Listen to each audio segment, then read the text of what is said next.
The last comment. In the dim glow of his computer screen, Simon sat hunched over, the tapping of his keyboard a solitary sound piercing the silence of the night. A year had passed since the local tragedy where his childhood friend, Michael, had taken his own life. The event had shaken the small community to its core, leaving an indelible mark on Simon's psyche.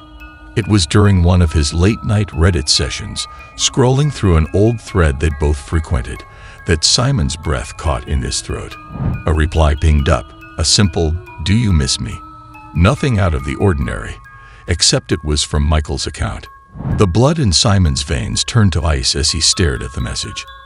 At first, he rationalized it as a sick prank. But then the messages began to divulge things only Michael could have known. Their secret hideout as kids, the private jokes they shared, the crush Simon had on Michael's sister. It became clear that whoever, or whatever, was on the other side of the screen held the essence of his late friend. As the days slipped by, the messages grew darker, alluding to Simon's deepest regrets and shames.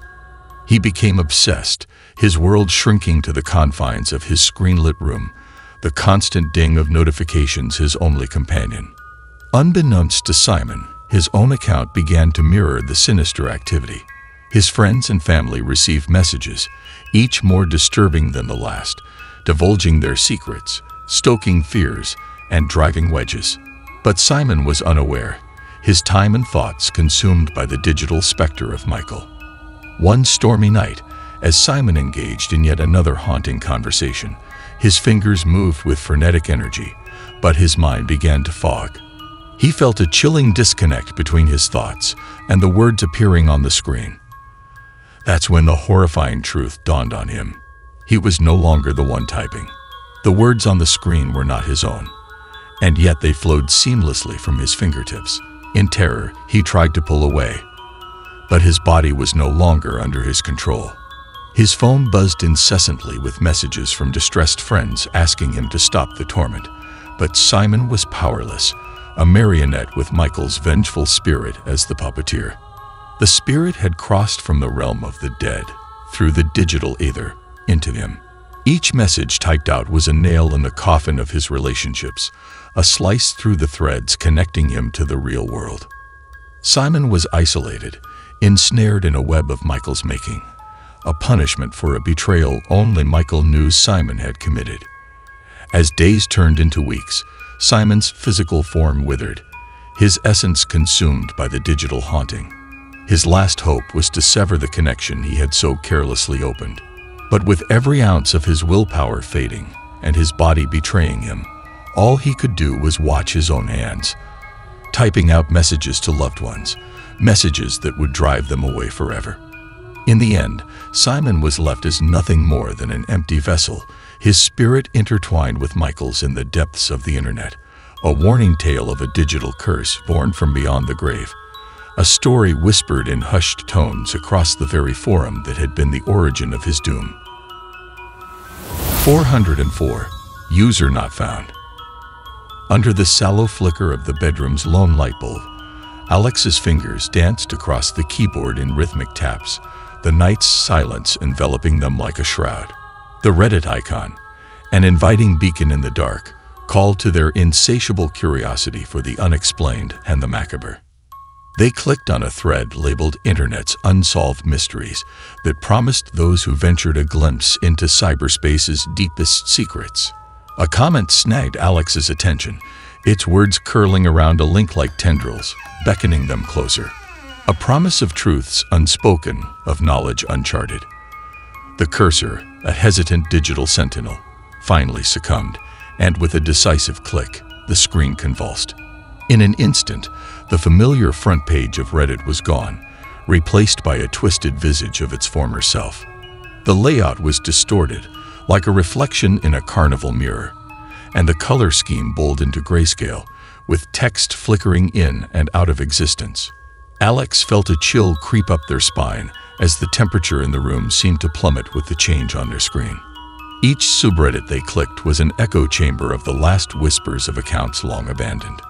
Some usernames were familiar, belonging to internet personas once celebrated, Now nothing but hollowed names leading into endless threads of code and silence, with architecture that defied physics and creatures that seemed to watch Alex through the screen. Threads became puzzles, cryptic and unsolvable, leading Alex further into the digital labyrinth. Responses to their typed pleas for help appeared as jumbled text, and every attempt to backtrack led them deeper into the chaos. It was then that Alex began to hear the whispers, faint at first, as if their ears were playing tricks on them, but growing steadily louder. The whispers came not from their room, but from within the headphones that lay discarded on the desk, a cacophony of voices begging for release, pleading for Alex to share the cursed link. Driven to the brink of madness by the relentless whispering, Alex finally found the accursed post. It pulsed with a sinister energy, the simple words, "Share and be free," now etched across the screen. And so they shared it, feeling the instant recoil of the digital snare as they were flung back into their own reality, or what passed for it now. But reality had become a grotesque pantomime. The sun never seemed to rise, and the people, they were wrong. Their eyes were void of life, movements jerky, as if poorly animated by unseen strings. Food was tasteless, and the air carried the cold electric scent of the labyrinth.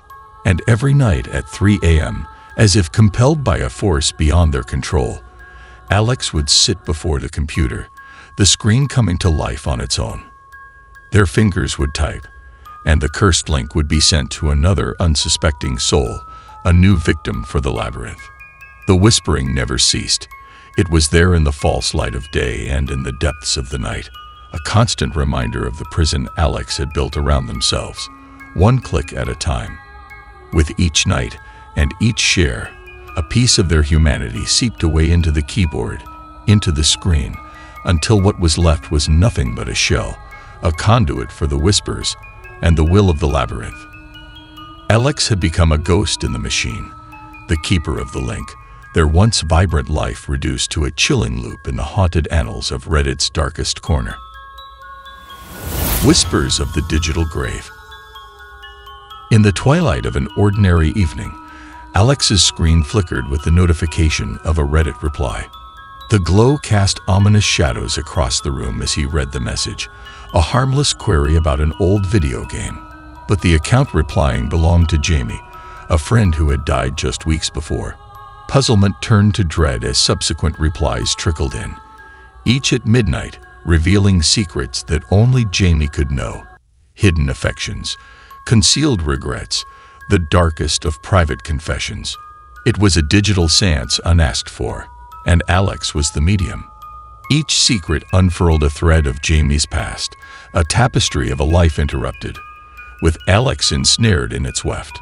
But among the confessions, there was a pattern, a countdown to something inevitable and sinister. The final message arrived as if a sentence passed by a ghostly judge, a date and a time stamped in the near future. It was clear as the chill that settled in Alex's bones. It was his own epitaph. Compelled by a force he couldn't resist, Alex set out to resolve the ethereal enigmas of Jamie's life. One by one, he mended the fences broken by Jamie's silent words, crossed the bridges Jamie had burned. Long-held secrets were revealed to mend the wounds of the living, each act lifting a weight from Alex's shoulders, a step toward salvation, he hoped. But with each act of penance, the air around him grew colder, the shadows darker, and time thinned like the veil between worlds. The final task was a morbid echo of Judas's betrayal, a requital against an unfaithful lover. But where Jamie's spirit cried for vengeance, Alex found forgiveness. He couldn't bring himself to complete the circle of malice. Resigned to his fate, Alex spent his final hours in solitude, waiting for the hands of the clock to align with his mortality. As the appointed moment arrived, so did an unexpected serenity. In that terminal silence, he felt the spectral chains loosen, the vengeance of the dead resting at the precipice of fulfillment, yet left wanting.